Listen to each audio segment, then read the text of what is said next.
औरंगाबाद से इम्तियाज जलील साहब को कामयाबी नहीं मिली, इसका ना सिर्फ महाराष्ट्र के पूरे मुस्लिम समाज में एक गम है, एक गुस्सा है, और वो गम और गुस्सा ये कह रहा है कि भाई हर समाज का आदमी जीत रहा है। हमारा एक एमपी था मुस्लिम समाज का, उसको हराने के लिए सब मिलकर उसको हरा दिए। तो ये सच्चाई है। और भारत की पार्लियामेंट में आज पहली मर्तबा ऐसा हुआ है कि अपर कास्ट और backward OBC, other backward class का रिप्रेजेंटेशन बराबर हो चुका है भारत की पार्लियामेंट में।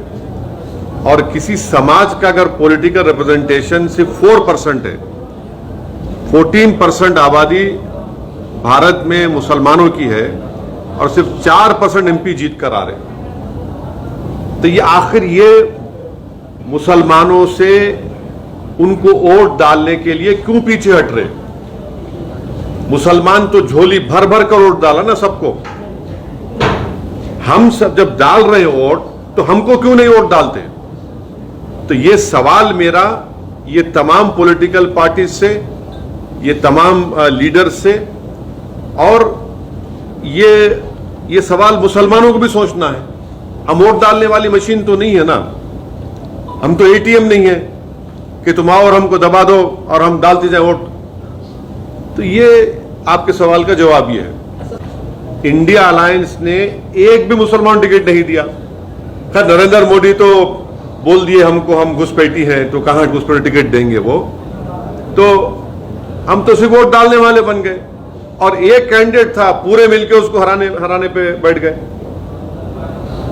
तो ये औरंगाबाद से जो वर्डिक्ट गया है, ये एमआईएम पार्टी नहीं जीती मत समझिए, बल्कि महाराष्ट्र का एक मुसलमान ये कह रहा है कि भाई तो हमारी आवाज थी इम्तियाज जलील हमारी एक पॉलिटिकल एक शख्सियत थी जिसको सब ने मिलकर हराया। आज इलेक्शन तो हो गया, मगर सब जगह से तकलीफ यही है कि भाई हमने आपको परभनी में वोट दिया, हमने आपको नांदेड़ में वोट दिया, हमने आपको धुलिया में वोट दिया, हमने आपको मुंबई में वोट दिया, थाने में दिया, आपको हर जगह दिया, मगर जब इम्तियाज जलील का नाम आ गया सबके सब सुन हो गए। तो ये एक मैसेज है। ये क्या प्लान है? पूरे 48 लोकसभा सीट में एक मर्द खड़ा हुआ था जिसका नाम इम्तियाज जलील था, पूरे मिलके उसको हराने पे लग गए। हाँ सुनिए, एक मिनट ठहरिए। आप गिराने की बात कर रहे हैं, इम्तियाज जलील गिराने में सबका हाथ है। कोई सामने से हमला करा, कोई पीछे से करा, कोई साइड से करा, वो सब महाराष्ट्र की जनता देख चुकी है।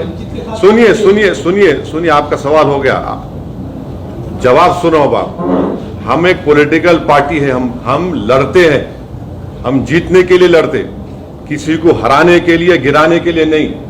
ये कोई कुश्ती का दंगल नहीं है कि चित करके गिरा देना, कि बॉक्सिंग मैच नहीं है पंच मार के गिरा देना। एक जमहूरियत डेमोक्रेसी में एक डेमोक्रेटिक पॉलिटिकल फाइट होती है। विधानसभा में जाएंगे या प्रेसिडेंट ही रहेंगे महाराष्ट्र? हाँ, जलील साहब इंशाअल्लाह ताला महाराष्ट्र की पॉलिटिक्स में बहुत बड़ा रोल प्ले करने वाले हैं फ्यूचर में। एक सवाल ये है कि मैं तो बयान कर रहा हूं कि किस तरह से मेरे जो ख्वाब थे, मेरी जो उम्मीदें थी, उसको सब मिलकर तोड़ने की कोशिश करें। मैं कोई मेरा गम भी तो समझे, कोई मेरे ख्वाबों को भी तो कोई देखे, कोई मेरे वजूद को तो माने। अब मैं कब तक दूसरों के बारे में बात करूं? कब तक? 50 साल हो गए, 18 लोकसभा के इलेक्शन हो गए, मैं कब तक उनके ख्वाबों को पूरा करूंगा? मैं कब तक अपने आप को खत्म करके अपने उनके महलों को तामीर की इजाजत दूंगा? मैं कब तक अपनी उम्मीदों को और अपने ख्वाहिशात को दबा दूंगा किसी और की खुशी के लिए? ये तो इंसाफ नहीं है ना, ये तो इंसाफ नहीं है। फ्यूचर में क्या होता है मेरे को नहीं मालूम, मैं तो कोई ज्योतिषी नहीं हूं। मैं अपनी हथेली को देखकर तो बोल नहीं सकता, ना मैं आसमान के तारों को देखकर बोल सकता। मैं जरूर ये बोल सकता हूं कि सबसे ज्यादा तकलीफ में अगर कोई आज है तो भारत के मुसलमान हैं। वो इस बात को समझ नहीं पा रहे हैं, और समझना भी चाहिए। वोट डालने वाले बन गए, मगर उनको कोई जिताने वाले तैयार नहीं। तो वहाँ पे याद आया मैं यकीनन इम्तियाज जलील मेरे को बहुत याद आया। इम्तियाज जलील मैं जब ओथ लिया तो मेरा ओथ बड़ा फेमस हो गया पूरी दुनिया में। आप लोगों ने, आपका शुक्रिया बहुत बहुत, थैंक यू वेरी मच।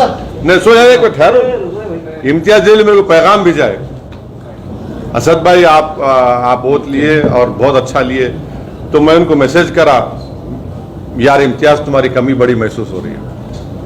यकीनन मेरे को कमी महसूस हो रही। हम दो थे भाई, मगर पूरों पे भारी थे हम लोग। मगर ठीक है, अल्लाह का जो फैसला है, मैं अकेला हूं तो लड़ेंगे, कोशिश करेंगे। मैं पहले भी 15 साल अकेले था और अपनी जितनी मुझसे कोशिश हो सकती है इंशाल्लाह मैं कोशिश करूंगा, अपनी बात को रखूंगा।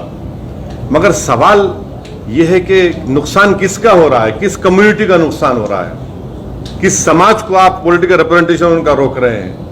इतना बड़ा प्रदेश है ये, भारत का दूसरा बड़ा प्रदेश है, फाइनेंशियल कैपिटल पूरा देश का इस प्रदेश में है, और वहां से आपका एक मुसलमान एमपी नहीं है। कौन सा सेकुलरिज्म के तुम बाजे बजा रहे हो, कौन सा मॉरल विक्ट्री ये लोग बोल रहे हैं। इनको तो आईने में अपना चेहरा देखकर बोलना चाहिए moral victory. What moral victory is this?